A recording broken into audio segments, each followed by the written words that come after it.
हिमाचल प्रदेश में कोविड-19 पॉजिटिव के कुल मिला के 80 केसेस हुए हैं और इस वक्त 33 केसेस एक्टिव हैं। पूरे देश में इस वक्त 96,000 केसेस हुए हैं। पिछले 24 घंटे में 5,200 केसेस बढ़े हैं। 3,000 से ऊपर डेथ्स हुए हैं। लेकिन थोड़ा खुशी की बात है कि हमारा रिकवरी रेट 38% है, जो डबलिंग रेट है वो 13 दिन हुआ है। लेकिन हमें पूर्ण रूप से सतर्क रहने की आवश्यकता है। इन चीजों को मद्देनजर रखते हुए भारत सरकार ने 31 मई तक लॉकडाउन को एक्सटेंड किया है। इस दौरान कभी जो एयर ट्रेवल या मेट्रो बंद रहेगा और होटल्स, मॉल बंद रहेगा। रेस्टोरेंट और ढाबा में सिर्फ टेक अवे सर्विसेज या होम डिलीवरी अलाउड होगा। स्कूल, कॉलेज, यूनिवर्सिटी बंद रहेंगे। रिलीजियस एक्टिविटीज भी बंद रहेंगे। स्पोर्ट्स एक्टिविटी उस हद तक अलाउड है जहां पे स्पेक्टेटर्स अलाउड नहीं है और बाकी क्लब आदि बंद रहेगा। शाम को 7 बजे से लेकर सवेरे 7 बजे तक कोई भी मूवमेंट अलाउ नहीं किया जाएगा। 65 इयर्स के ऊपर सीनियर सिटीजन्स जिनको कोमॉर्बिड कंडीशन है वे लोग और प्रेग्नेंट विमेन और 10 साल के नीचे उम्र वाले बच्चे अगर एसेंशियल नहीं हो या हेल्थ कंसल्टेशन नहीं हो तो बाहर ना निकले। इसके अलावा राज्य सरकार को पूर्ण डिस्क्रिशन दिया है। जो एरिया है उन्हें containment zone, buffer zone, red zone, orange zone और ग्रीन जोन में राज्य सरकार इसको डिवाइड कर सकते हैं।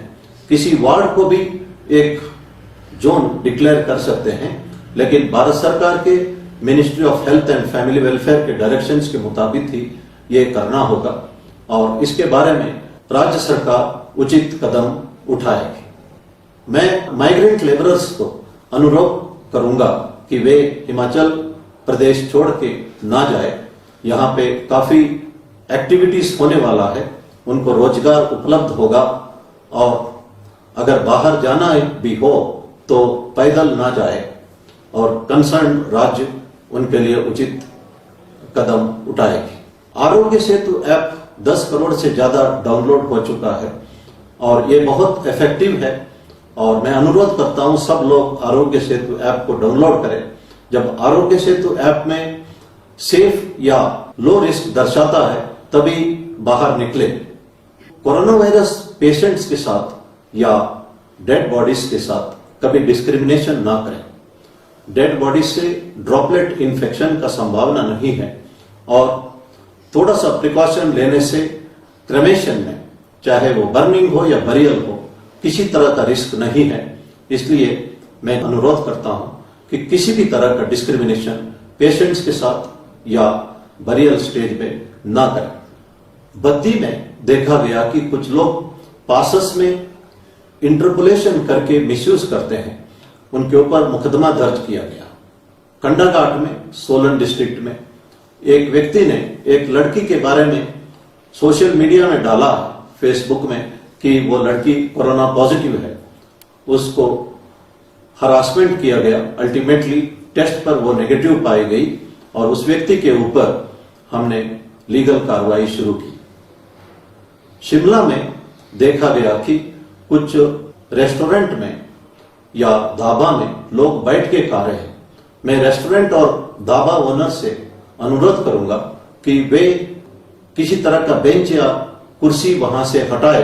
भारत सरकार ने सिर्फ टेक अवे या home delivery of food he allow किया है। जो बैंकिंग सर्विसेज के लिए बैंक जाना चाहते हैं उनसे मेरा अनुरोध है जहां तक हो सके जो ई बैंकिंग अडॉप्ट करे। ये काफी सेफ है। अगर बिजली का बिल या पानी का बिल आदि पे करना हो वो भी अपना मोबाइल से ही पे कर सकते हैं। जहां पे ओटीपी आता है वो काफी हद तक या पूर्ण रूप से ये सेफ रहेगा और बैंक्स फिजिकली जाना जहां तक हो सके अवॉइड करना चाहिए।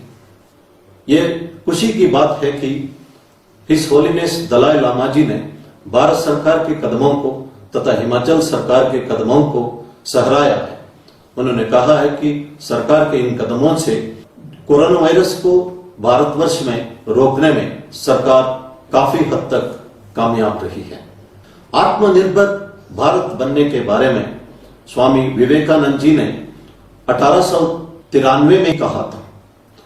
उन्होंने जेमशेदजी टाटा को कहा था कि हिंदुस्तान का तरक्की के लिए प्योर साइंस और टेक्नोलॉजी दोनों की आवश्यकता है। उन्होंने ये भी कहा था कि कभी रॉ मटेरियल हम एक्सपोर्ट नहीं करना चाहिए, सेमी फिनिश्ड गुड्स को भी एक्सपोर्ट नहीं करना चाहिए। हमें finished goods with good quality export करना चाहिए, तब देश समृद्ध होगा और लोगों को रोजगार मिलेगी। इनके मोटिवेशन पर ही जेमशेदजी टाटा ने प्रयास किया था इंडियन इंस्टीट्यूट ऑफ साइंस के लिए। ये बेंगलुरु में इनके डेथ के बाद स्थापित हुआ और इसके लिए सिस्टर निवेदिता ने भी काफी मदद की थी। स्वामी विवेकानंद एक देशभक्त थे।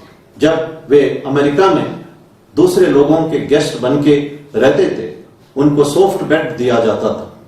जब उनको याद आता था हिंदुस्तान के गरीब लोगों के, खास तौर पर कलकत्ता के गरीब लोगों के बारे में, तो वे सॉफ्ट बेड से उठकर नीचे जमीन के फर्श में सोते थे। वे एक महान देशभक्त थे। अमेरिका के लोग विवेकानंद जी को अमेरिका में ही रिटेन करना चाहते थे। एक प्रोफेसर ने दूसरे प्रोफेसर को लिखा, here is one Indian monk roaming around in America, it seems he is all knowledge rolled into one, we should do something to retain him in America. उनको ऑफर किया गया head of the department of philosophy और the chair of eastern India studies आदि, लेकिन देशभक्ति स्वामी विवेकानंद जी को भारत खींच के लाया है। भारत आने के उपरांत स्वामी विवेकानंद जी ने श्री रामकृष्ण मिशन स्थापित किया और इसका मोटो था कि आत्मानो मोक्षार्थम जगद्दिताय च, अपना सेल्फ साल्वेशन और लोगों का भला करना। इसमें एजुकेशन, फिलॉन्थ्रफी और वेदांत फिलॉसफी, स्पिरिचुअल डेवलपमेंट के ऊपर ध्यान दिया जाता है। विश्व भर में 214 ब्रांचेस है और 748 एजुकेशनल इंस्टीट्यूशंस हैं। रामकृष्ण मिशन को कई अवार्ड्स भी मिल चुके हैं। विवेकानंद जी कहते हैं, जीव ही शिव है, दरिद्र नारायण का सेवा ही भगवान की सेवा है। इसी दिशा में यह मिशन काम करते रहे।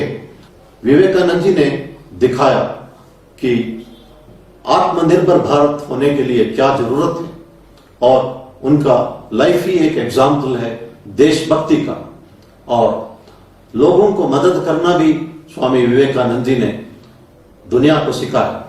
विवेकानंद जी के मोटिवेशन के आधार पर महात्मा गांधी जी ने 1930 में सिविल डिसोबीडियंस मूवमेंट शुरू किया और दंडी सत्याग्रह जो साल्ट बनाने के लिए भी विवेकानंद जी ने ही उन्हें मोटिवेशन दिया था। उन दिनों में हम सोच सकते हैं, जब महात्मा गांधी जी को 1922 में 6 साल की सजा दी गई थी, वे देश के लिए जेल चले गए और सिर्फ उनको एक ही आशा थी, हिंदुस्तान आजाद हो जाएगा। ये बात अलग है कि 2 साल के भीतर उनको रिहा किया गया, लेकिन उनका मनोबल इतना स्ट्रांग था। और हमारे हजारों फ्रीडम फाइटर्स इस तरह जेल गए हैं और सब देश के लिए वे जेल जा चुके थे। हमें सोचना चाहिए कि सिर्फ 14 दिन का क्वारंटाइन हो या लॉकडाउन का नॉर्म्स फॉलो करना हो, हमें ज्यादा मुश्किल होना नहीं चाहिए। हमें सोचना चाहिए कि ये अपने लिए और समाज के लिए अति आवश्यक है।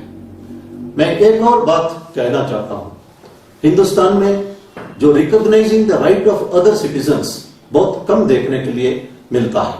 ऑफ कोर्स मेजॉरिटी लोग इसका पालना करते हैं।